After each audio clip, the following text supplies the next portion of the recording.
মুরলির তারিখ ৭ই জানুয়ারি ২০২৫। মুরলির শিরোনাম, তোমরা নিজেদের সঙ্গমযুগী ব্রাহ্মণ মনে করলে সঙ্গমযুগী বৃক্ষ দেখতে পাওয়া যাবে আর অপার খুশিতে থাকবে। প্রথম প্রশ্ন, যে বাচ্চাদের জ্ঞানের জন্য উৎসাহ থাকবে তাদের লক্ষণ কেমন হবে? উত্তর, তারা নিজেদের মধ্যে জ্ঞানের কথাই বলবে, কখনো পরচিন্তন করবে না, একান্তে বসে বিচার সাগর মন্থন করবে।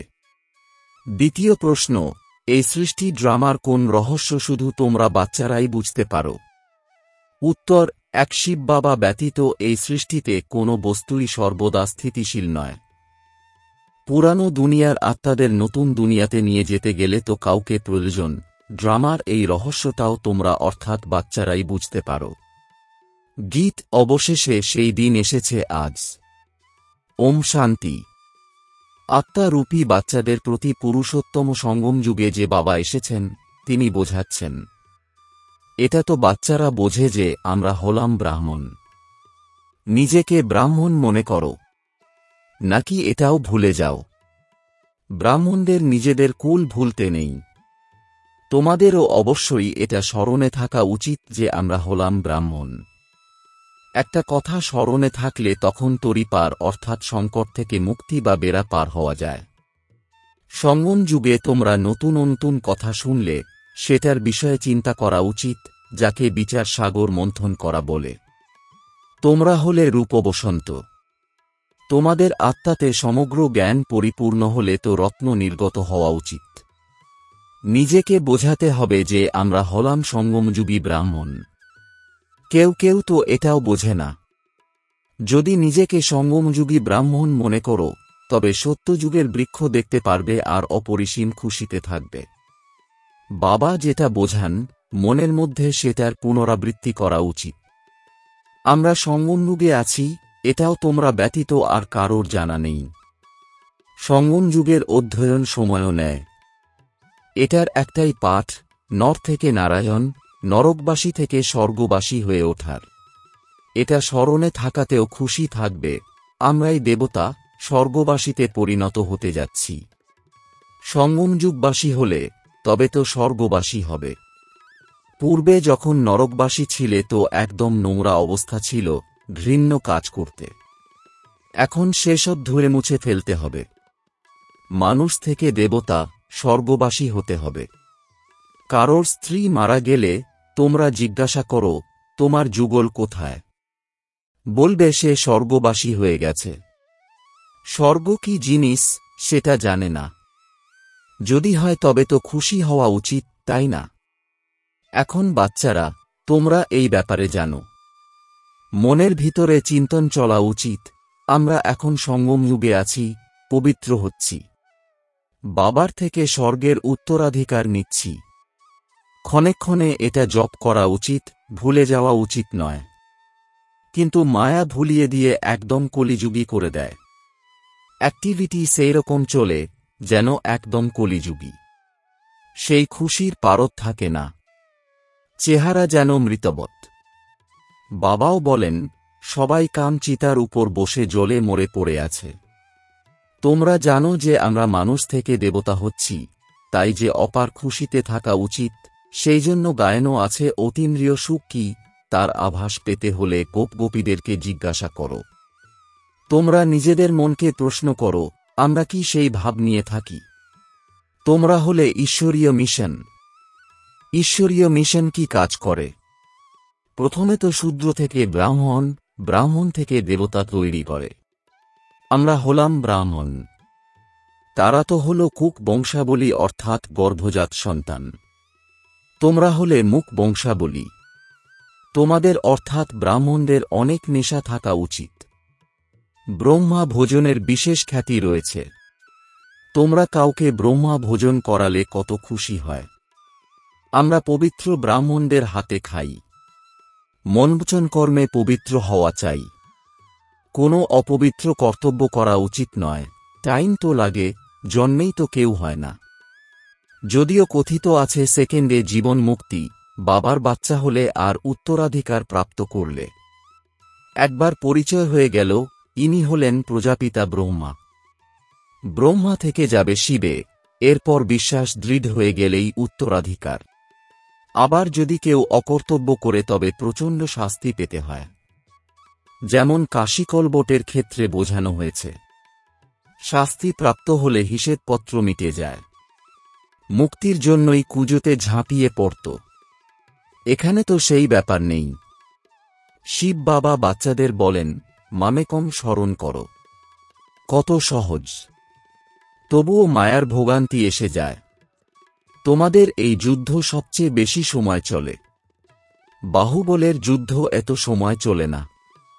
তোমরা যেদিন থেকে এসেছ যুদ্ধ শুরু হয়েছে। পুরানোদের কত যুদ্ধ চলে, নূতন যারা আসবে তাদেরও চলবে। সেই লড়াইতেও মরতে থাকে, অন্যান্যরাও সামিল হতে থাকে। এখানেও মরে, বৃদ্ধিও ঘটে। বৃক্ষ তো বড় হবেই। বাবা মিষ্টি মিষ্টি বাচ্চাদের বোঝাতে থাকেন, এটা স্মরণে থাকা উচিত, তিনি বাবাও হন, সুপ্রিম টিচারও হন, সদ্গুরুও হন। কৃষ্ণকে তো সদ্গুরু, বাবা, টিচার বলা হবে না। তোমাদের সকলের কল্যাণ করার ইচ্ছা থাকা উচিত। মহারথী বাচ্চারা সার্ভিসে থাকে। তাদের অনেক খুশি থাকে। যেখান থেকে নিমন্ত্রণ আসে দৌড়ে যায়। প্রদর্শনী সার্ভিস কমিটিতেও ভালো ভালো বাচ্চারা নির্বাচিত হয়। তাদের ডাইরেকশন প্রাপ্ত হয়। সার্ভিস করতে থাকলে বলবে এরা ঈশ্বরীয় মিশনের ভালো বাচ্চা। বাবাও খুশি হবেন, এরা তো খুব ভালো সার্ভিস করে। নিজের মনকে প্রশ্ন করা উচিত, আমরা সার্ভিস করি কি? বলে অন গডফাদারের সার্ভিস। গডফাদারের সার্ভিস কি রকম? ব্যাস, সবাইকে এই ঈশ্বরীয় সংবাদ দাও, মনমনাব্য। আদিমধ্যন্তের নলেজ তো বুদ্ধিতে আছে। তোমাদের নামই হল সদর্শন চক্রধারী। তো তার চিন্তাভাবনা চালিয়ে যাওয়া উচিত। সদর্শন চক্র কি আর থেমে থাকে? তোমরা হলে চৈতন্য লাইট হাউস। তোমাদের মহিমার অনেক সুখ্যাতি করা হয়। অসীম জগতের পিতার গায়েনও তোমাদের বোধগম্য হয়।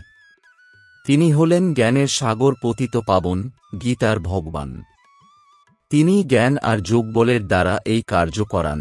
এতে যোগবলের অনেক প্রভাব থাকে। ভারতের প্রাচীন রাজযোগ বিখ্যাত।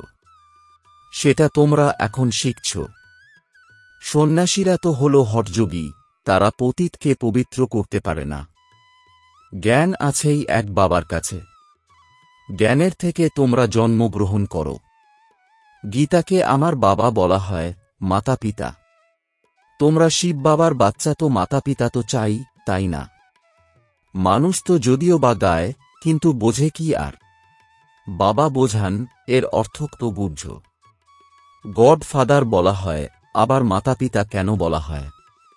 বাবা বুঝিয়েছেন, যদিও হল সরস্বতী, কিন্তু বাস্তবে সত্যি সত্যি ব্যাপার হল ব্রহ্মপুত্রা। সাগর আর ব্রহ্মপুত্রা সর্বপ্রথম সঙ্গম এনার হয়। বাবা এনার মধ্যে প্রবেশ করেন। এটা কত সূক্ষ্ম ব্যাপার। অনেকের বুদ্ধিতে এই কথা থাকে না যে চিন্তা ভাবনা করবে। একদম কম বুদ্ধি, কম জায়গা পাওয়ার মতো। তাদের জন্য বাবা আবারও বলেন, নিজেকে আত্মা মনে করো। এটা তো সহজ হল, তাই না? আমাদের আত্মাদের পিতা হলেন পরমাত্মা। তিনি তোমাদের অর্থাৎ আত্মাদের বলেন, একমাত্র আমাকে অর্থাৎ মামেকম স্মরণ করলে বিকর্ম বিনাশ হবে। এই হল মুখ্য ব্যাপার। ডাল বুদ্ধি সম্পন্ন বড় কথা বুঝতে পারে না, সেই জন্য গীতাতেও আছে, মনমনাব্য। সকলেই লেখে, বাবা স্মরণের যাত্রা হল খুবই ডিফিকাল্ট। বারংবার ভুলে যায়।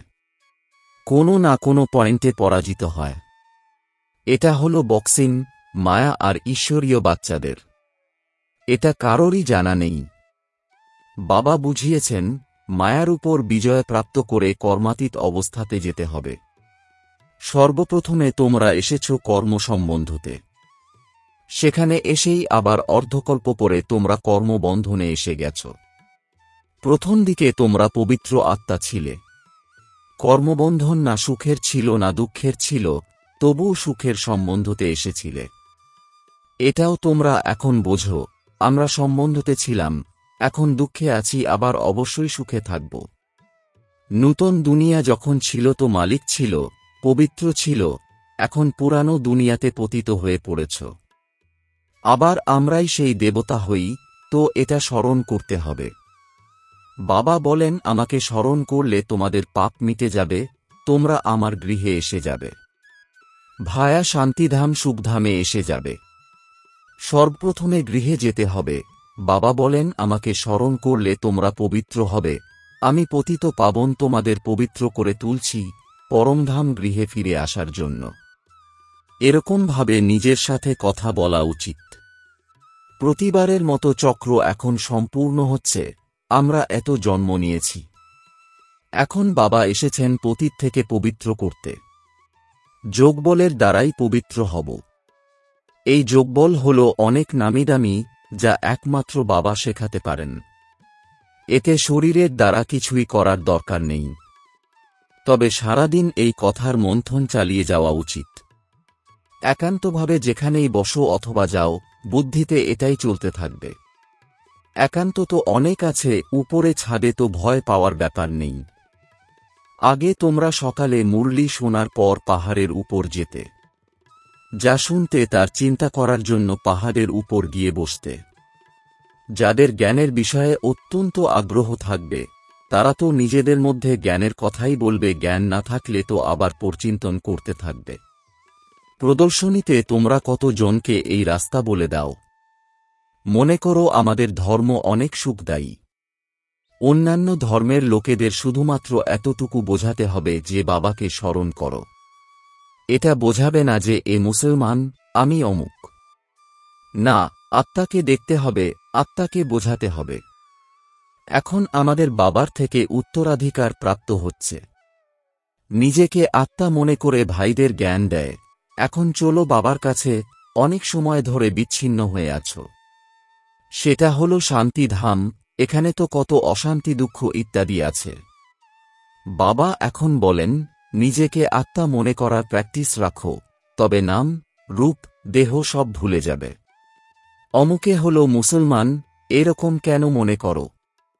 আত্মা মনে করে বোঝাও। বুঝতে পারবে যে এই আত্মা ভালো কি খারাপ। আত্মার ক্ষেত্রে বলা হয়ে থাকে, খারাপ থেকে দূরে থাকা উচিত, কারণ পবিত্রতাই হল স্বধর্ম। এখন তোমরা হলে অসীম জগতের পিতার সন্তান। এখানে ভূমিকা পালন করে এখন আবার ফিরে যেতে হবে, পবিত্র হতে হবে। বাবাকে অবশ্যই স্মরণ করতে হবে। পবিত্র হলে তবে পবিত্র দুনিয়ার মালিক হবে। বাণী সহ প্রতিজ্ঞা করা উচিত। বাবাও বলেন, প্রতিজ্ঞা করো। বাবা যুক্তিও বলে দেন, তোমরা আত্মারা হলে ভাই ভাই, আবার শরীরে এলে তখন হলে ভাই বোন। ভাই বোন কখনো বিকারে যেতে পারে না।